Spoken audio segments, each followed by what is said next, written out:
রাধে রাধে। আজ একটা হেলদি ডেস নিয়ে এসেছি।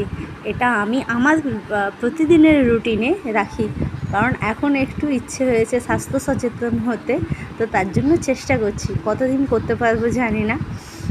তো হ্যাঁ, আমার অনেক উপকার হয়েছে। তো সেই জন্যই আপনাদের সঙ্গে এটা শেয়ার করলাম।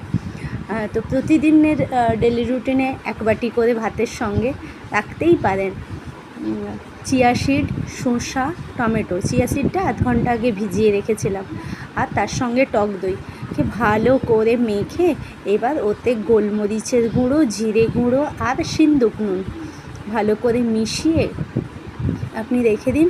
আর প্রতিদিন এক বাটি করে ভাতের সঙ্গে লাঞ্চে আপনি এটা খেতেই পারেন। সত্যি এতে অনেক উপকার হয়। আমি নিজে এটা করে উপকার পেয়েছি। সকাল সন্ধ্যে আধ ঘন্টা করে যোগা প্লাস একটু নিজেদের খাওয়া দাওয়াটাকে ঠিক করলেই আমরা একটা সুস্থ জীবন যেতে পারি। এটা সত্যি খুব উপকার। একবার চেষ্টা করুন, 5 মিনিটও লাগবে না এটা তৈরি করতে। হাতের কাছেই সব জিনিসগুলো থাকে। আসলে আমরা তো আমাদের জন্য কোনো রকম সময় বের করি না, সবার পছন্দটা ভেবে গেছি।